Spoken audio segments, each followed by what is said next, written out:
Hello guys, welcome back again to my channel Heliamar. So guys, আজি কৃষ্ণাৰ braces লগৰ date আছিল। তাই already doctor এক্সৰেবোৰ কৰা হৈ আছে, সো এইবোৰ পেক কৰি ল'লে আৰু আমি এতিয়া গৈ আছোঁ ভঙাগড় মেডিকেলৰ ওচৰত থকা ডক্টৰ সিদ্ধাৰ্থ ডেণ্টেল ক্লিনিক। তো কৃষ্ণাই ক'লে যে তাই ফুচকা খাব বহুত মন গৈ আছে, যিহেতু তাই আজি ব্ৰেচেছ ট্ৰিটমেণ্ট ষ্টাৰ্ট হ'ব, তো তাই ফুচকা খাবলৈ বহুত মন। অলৰেডি ময়ো খোৱা নাছিলোঁ বহুত দিন ফুচকা, তো ভাবিলোঁ যে খাই লওঁ। তো অলৰেডি আমাৰ ফুচকা খোৱা হৈ গৈছে। ছাৰৰ ডেণ্টেল ক্লিনিকৰ এড্ৰেছটো মই কৈ দিছোঁ। গণেশগুৰি ছাইডৰ পৰা আহিলে ভঙাগড় ফ্লাইঅভাৰ পাৰ হোৱাৰ পিছত লেফ্ট ছাইডে যিটো মুন্নি মাৰ্কেট আছে তাৰ ভিতৰতে সোমাই গ'লে ছাৰৰ ডেণ্টেল ক্লিনিক পোৱা যায় ফাৰ্ষ্ট ফ্ল'ৰত। যদি ছাৰৰ লোকেশ্যনটো বিচাৰোঁতে অলপ প্ৰব্লেম হয়, দেন মোৰ ডেছক্ৰিপশ্যন বক্সত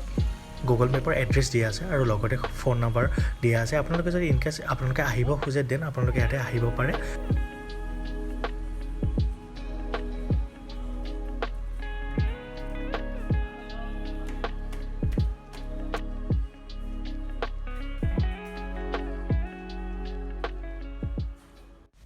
আমি আহি পোৱাৰ 5 মিনিট আগতে ছাৰ আহি পাইছে আৰু ছাৰে কিছুমান ভিতৰত কাম কৰি আছে। তো কৃষ্ণ আৰু মই বহুতখিনি কথা পাতিলোঁ ব্ৰেচেছ ট্ৰিটমেণ্টৰ ওপৰতে। তো ছাৰৰ ডেণ্টেল ক্লিনিকটো দেখিবলৈ প্ৰায় এনেকুৱা,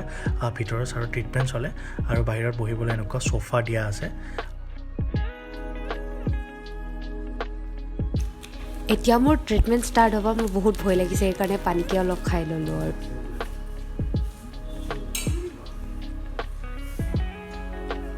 এতিয়া মোৰ ব্ৰেচেছ ট্ৰিটমেণ্ট ষ্টাৰ্ট হ'ব, তাৰ আগতে ছাৰে কেইটামান মোৰ দাঁতৰ পিকচাৰ লৈ লৈছে। তো আপোনালোকে চাই থাকক কেনেদৰে মোৰ ট্ৰিটমেণ্ট ষ্টাৰ্ট কৰে।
মোৰ ব্ৰেচেছ লগোৱা হৈ গ'ল। ছাৰে এতিয়া উইথ ব্ৰেচেছ পিকচাৰ লৈছে আৰু ব্ৰেচেছ লগোৱাৰ আগতো লগাইছিল। মেবি ছাৰে পিছত ৰিজাল্টটো মানে মিলাই চাব।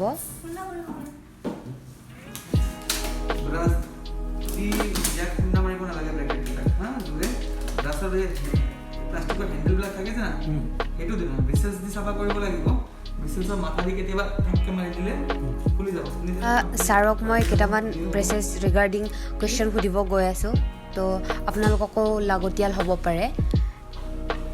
ছাৰ, তাৰ যিটো দাঁতৰ ব্ৰেচেছ টাইপটো হয় কি মানে এইটো জেনেৰেলি মেটেল ব্ৰেচেছ বুলি কোৱা হয়।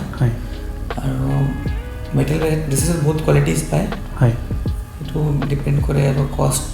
সেইটোৰ ওপৰত কষ্টবিলাক ডিপেণ্ড কৰে। আৰু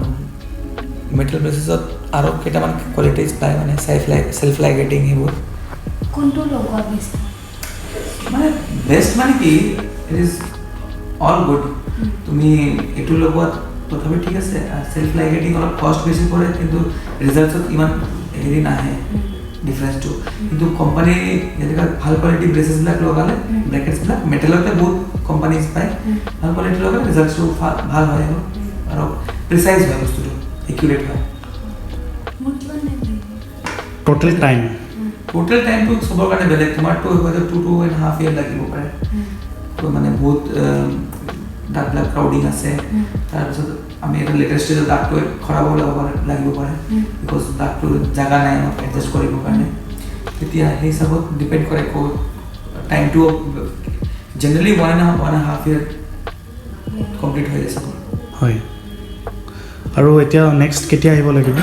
after 1 month for the places আচ্ছা যি RCT এইবোৰ চলি আছে সেইটো কাৰণে মাজত আহিব লাগিব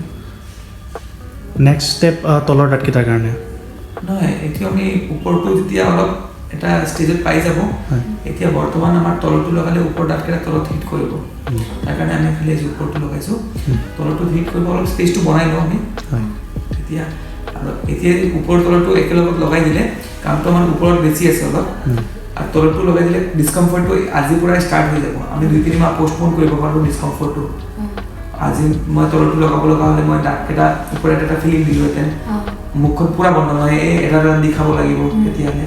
সেই বস্তু পিছত আহিব বাৰু কিন্তু এই 2-3 মাহ তুমি অলপ ভালকৈ খাব পাৰিব তাৰ কাৰণে দিয়া নাই মানে তলটো আজি লগালে বিশেষ এটা কিবা এডভান্টেজ নাছিলে যে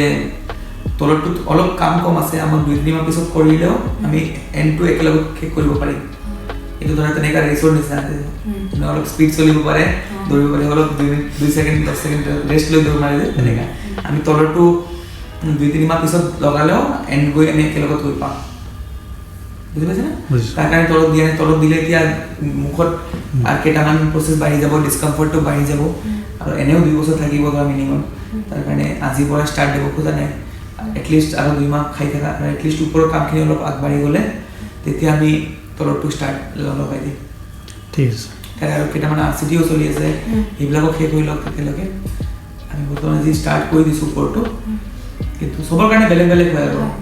বহুতৰ আমি ওপৰ মেক্সিমাম আমি ওপৰ তলত একেলগত লগাওঁ মানে এইটো মানে কোনোবা এইটো চব পেচেণ্টৰ বেলেগ কণ্ডিশ্যন বেলেগ ট্ৰিটমেণ্ট বেলেগ প্লেনিং তেনেকুৱা হ'ব তাত খোৱাতকৈ এইটো কৰাব নোৱাৰিম RCT কৰাব লাগে ইমান গেপ নালাগে আমাক পিছত দাঁতৰ মাজত ফাঁক থাকি যাব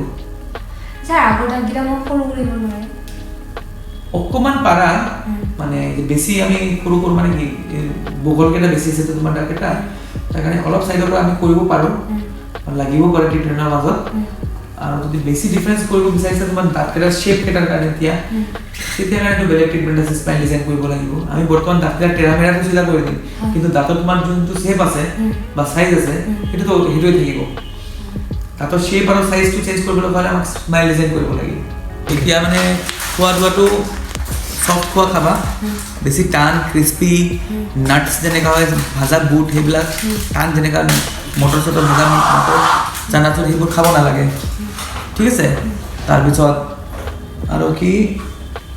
ননভেজ খালে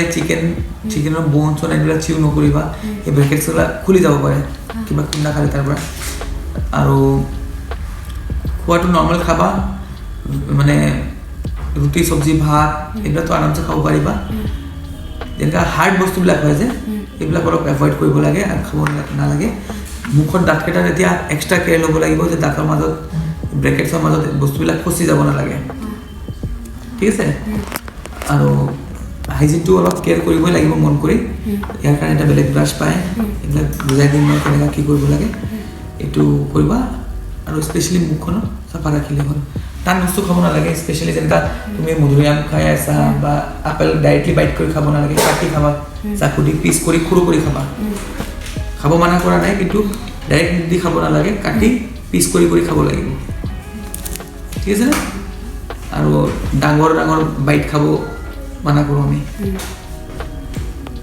একবাৰে অলপ অলপকৈ ল'ব খোৱাটো ভাত চাত খাওঁতে অসুবিধা নাই কিন্তু বেলেগ অলপ টান বস্তু যেনেকুৱা খালে অলপ সৰু বাইট লৈ খালে হ'ল অলপ লাহে লাহে খালে মন কৰি ফটককৈ দাঁতৰ মাজত নপৰি ব্ৰেকেটৰ ওপৰত পৰি গ'লে ব্ৰেকেটটো খুলি যাব গাইজ গোটেইখিনি অল প্ৰচিডাৰ এতিয়া শেষ হৈছে ওপৰৰ যিটো লাইন হয় সেইটো